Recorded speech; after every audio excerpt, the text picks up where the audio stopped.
अस्सलाम वालेकुम। आज एक नहायत गमज़दा और अफसोसनाक ख़बर के साथ आपके सामने हैं। पाकिस्तान के एक नहायत मारूफ इस्लामिक स्कॉलर मौलाना तारिक जमील साहब के बेटे आसिम जमील की जो है वो डेथ हो गई।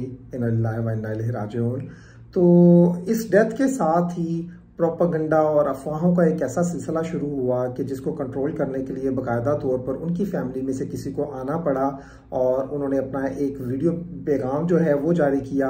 हम उस पैगाम को भी देखेंगे और थोड़ा सा मैं आपको बताता चलूँ कि ये जो डेथ हुई थी आसिम जमील साहब की, जो कि 40 साल की उम्र में थे, इतवार की शाम 29 अक्टूबर 2023 को सीने में गोलियां लगने की वजह से जो है वो इनकी डेथ हुई।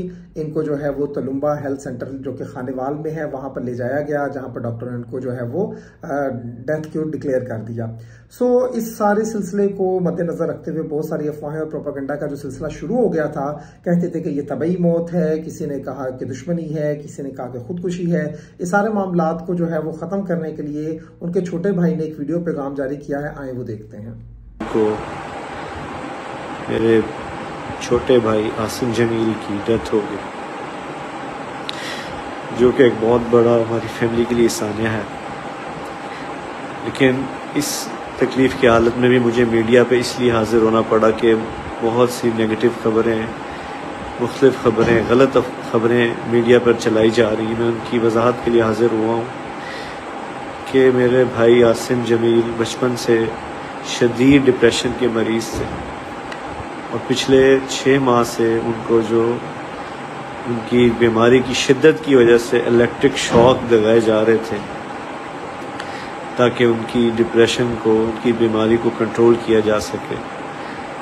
लेकिन उसके बावजूद भी उनको ये फाका ना हुआ और आज के रोज़ वो इत्तेफाकन घर में अकेले थे और उन्होंने अपनी तकलीफ़ और अज़ियत की वजह से बाहर सिक्योरिटी पे तैनात जो गार्ड था उससे बंदूक ली और उससे अपने आप को उन्होंने शूट कर दिया। इन्ना लिल्लाहि व इन्ना इलैहि राजिऊन। इसके अलावा जितनी भी बात की जा रही है, कोई दुश्मनी थी, किसी ने हमला किया, ऐसी कोई बात नहीं है।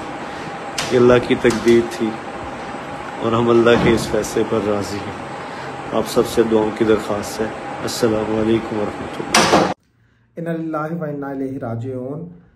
यूसुफ जमील साहब के इस बयान के बाद मैं समझता हूँ जितनी भी बेबुनियाद और फजूल किस्म की बातें हो रही हैं उन सब का सिलसिला जो है वो रुक जाना चाहिए।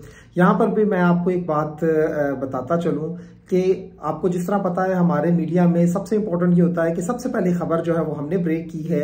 इसी सिलसिले में किसी ने जो है वो मौलाना यूसुफ जमील साहब की जो है वो तस्वीर लगा के तो उनकी डेथ को कंफर्म कर दिया, जिसको भी बाद में आके यूसुफ साहब ने जो है वो तरदीद की और कहा कि वो मेरे छोटे भाई जो थे आसिम जमील जो है उनकी डेथ हुई है, मैं अभी जिंदा हूं। तो ये चीजें जो हैं, ये जो मामलात हैं, इनको रुकना चाहिए। इस वक्त वो शदीद कर्ब और दुख के जो है वो माहौल में से गुजर रहे हैं। तो हमारी बहुत सारी दुआएं हैं उन लवाहकीन के साथ कि अल्लाह ताला उनको सब्र जमील अता करे।